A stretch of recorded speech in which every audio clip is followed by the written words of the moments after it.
আসসালামু আলাইকুম, আমি তানভীর হাসান।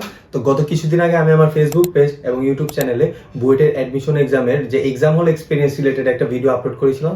সেই ভিডিওর কমেন্ট বক্সে তোমাদের মধ্যে অনেকেই, ইভেন আমার ইনবক্সেও অনেকে চাচ্ছিল যে সাস্টের অ্যাডমিশন এক্সাম নিয়ে একটা ভিডিও বানাতে, যেহেতু বুয়েটের 3 দিন পরে হচ্ছে সাস্টের এক্সাম।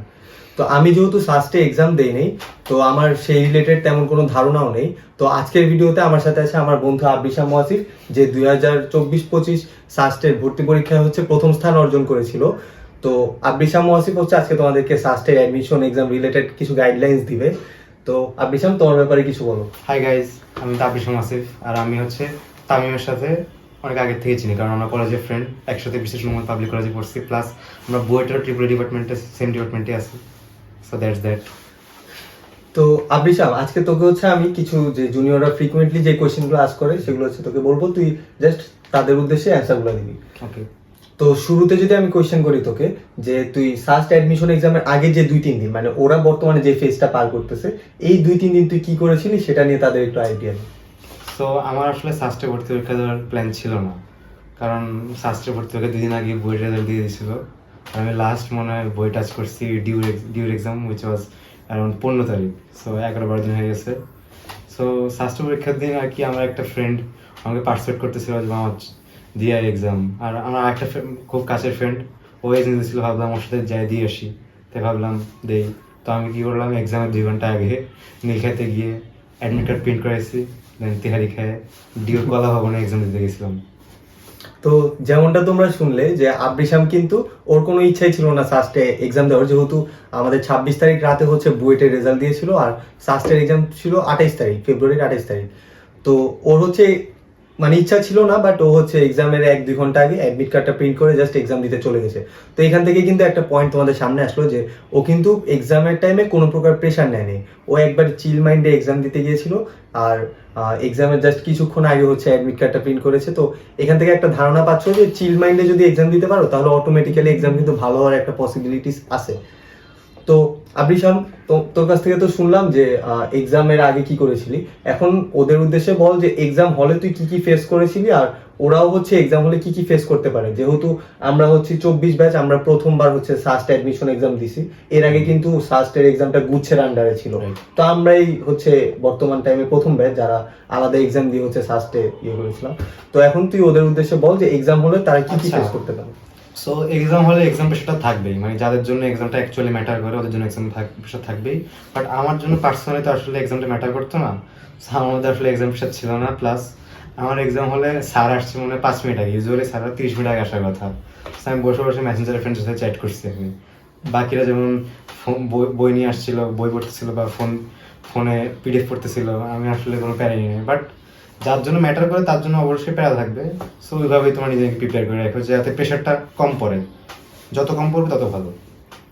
আচ্ছা, তো এখন যদি তোকে আমি একজন এভারেজ স্টুডেন্টের পার্সপেক্টিভে বলতে বলি যে তারা হচ্ছে টাইম ম্যানেজমেন্টটা কিভাবে করবে, বা যেহেতু 1.5 ঘন্টায় মোস্ট প্রবলি 80টা কোয়েশ্চেন, হ্যাঁ, তো এই 80টা কোয়েশ্চেন টাইম ম্যানেজমেন্টটা কিভাবে করবে আর তুই কিভাবে করেছিলি তাদেরকে একটু আইডিয়া দে। আচ্ছা। সো 80টা কোশ্চেন এমসিকিউর জন্য 1.5 ঘন্টা কিন্তু enough time for an admission test, কারণ ইউজুয়ালি অ্যাডমিশন টেস্টে কোনোটাতে 1 মিনিটের মতো দেয় না, সবগুলোতে 40 সেকেন্ড বা 45 সেকেন্ড দেয়।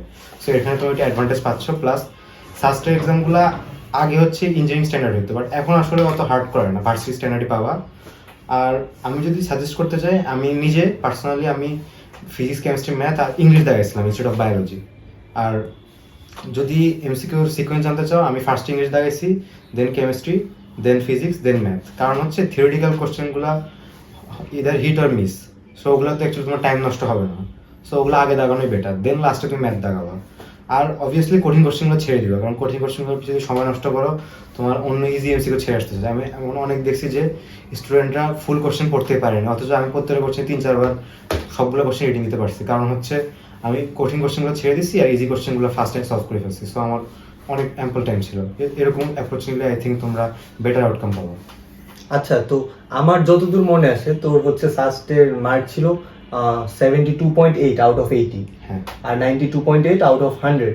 তো এই যে এত মার্ক পাওয়ার পিছনের রিজনটা কি? তুই কি সবগুলা কোশ্চেন হচ্ছে অ্যানসার করেছিস? আচ্ছা, এখানে একটা ক্যাচ আছে। আমার ইনিশিয়ালি তো আমি আসলে ভাবছিলাম সবগুলো না দেখে, যেগুলো পারি ওগুলোই দেখে। সো অ্যারাউন্ড 75 বা 76টার মতো দেখাইছিলাম। বাট দেন লাস্ট মনে করো 10 মিনিট ছিল, তো তখন কোশ্চেন আমার চোখ পড়ছে যে নেগেটিভ মার্কিং 0.2 ইনস্টেড অফ 0.25।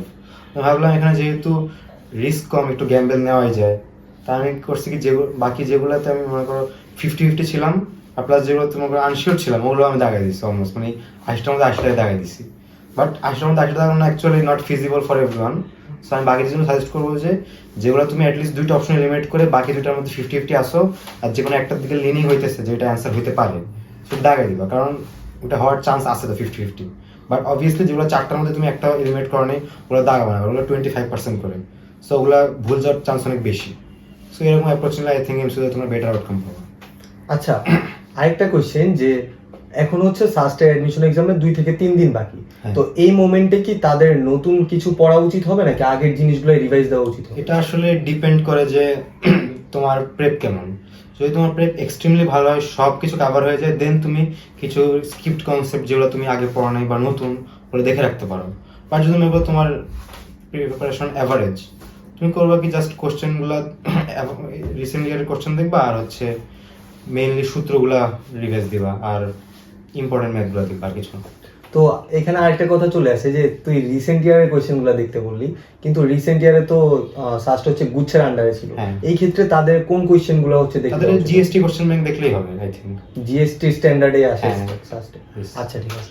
তো একটা লাস্ট কোয়েশ্চেন দিয়ে হচ্ছে আজকের এই ভিডিওটা শেষ করতে যাচ্ছি, যে তুই কি এক্সামের পর বা এক্সামের সাথে সাথে বা এক্সাম হলে কি বুঝেছিলি যে তোর টপ করবি? যেহেতু তোর হচ্ছে কুয়েটে র্যাঙ্ক ছিল মেবি 98, হ্যাঁ। চুয়েটেও টপ 30 ছিল, দেন বুয়েটেও 200 এর ভিতর, তো ওই জায়গা থেকে কি তোর মানে বুঝছিলি যে সাস্টেও তো টপ 10 বা টপ 5 এ আসার পসিবিলিটিস আছে? আসলে আমার এত ভালো এক্সপেকটেশন ছিল না।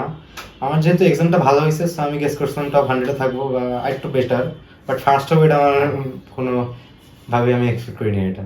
সো আচ্ছা, তো ওর কাছ থেকে তো তোমরা শুনতেই পারলে যে ও হচ্ছে খুব একটা প্রেশার নেয় না এক্সাম হলে, জাস্ট চিল মাইন্ডে গিয়েছিল। আর আগের যে প্রিপারেশন ছিল, মানে ঢাকা ইউনিভার্সিটির এক্সামের আগের প্রিপারেশনটা প্রায় অলমোস্ট ওইখানে 12-13 দিনের একটা গ্যাপ ছিল, তো আগের প্রিপারেশন নিয়ে গিয়েছে এবং চিল মাইন্ডে এক্সাম দিয়েছে এবং ফার্স্ট হয়েই কিন্তু বের হয়েছে ওইখান থেকে।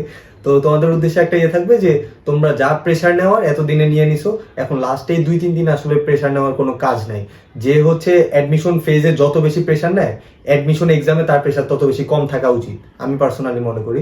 তো ওই জায়গা থেকে বলবো যে এক্সাম হলে প্রেশার নিবা না, একবারে ঠান্ডা মাথায় হচ্ছে এক্সাম দিবা, আর ইনশাল্লাহ ভালো কিছু তোমাদের জন্য অপেক্ষা করছে। আর আবরিশাম যদি শেষ ওদের জন্য কিছু বলতে চাও? আচ্ছা, তো আমি লাস্ট হিসেবে বলতে চাচ্ছি যে তোমরা এক্সাম হলে এটা মনে করবা যেটা এনি আদার এক্সাম, কারণ আমি খেয়াল করছি যে আমার বুয়েট এক্সাম আর ঢাবির এক্সামটাতে অ্যাকচুয়ালি আমার কাছে ম্যাটার করতো, তো সো ওটাতে আমি একটু প্রেশার নিয়েছিলাম। প্রেশারের কারণে আমি ইজি কতগুলো জিনিস ভুল করছিলাম, সো প্রেশার নেওয়া যাবে না। কিন্তু এটা আসলে বলে লাভ নেই, কারণ প্রেশার আসবে একটা। সো সাজেস্ট করবো যে অ্যাটলিস্ট নার্ভটা ঠান্ডা রাখার, কারণ পারা জিনিস ভুল করে আসলে কষ্টের ব্যাপার, সেটা যাতে না করো। আর আমি লাস্টলি বলবো যে তোমরা আর কি অ্যাডমিশন টেস্ট কিন্তু তোমার কত পারো ওইটার ব্যাপার না, কিন্তু কত মার্কস উঠাতে পারো সেটার ব্যাপার। সো বাহাদুরি দেখে কঠিন কোশ্চেন অ্যান্সার করবো না, ইজিগুলো অ্যান্সার করবো। সেটাই তো। ধন্যবাদ আবরিশামকে, আর দেখা হবে পরবর্তী কোনো ভিডিওতে। ততক্ষণ ভালো থাকবে আর ভালোভাবে এক্সাম দিবে। সবাইকে বেস্ট অফ লাক জানিয়ে ভিডিওটা শেষ করছি। আল্লাহ হাফেজ। আল্লাহ হাফেজ।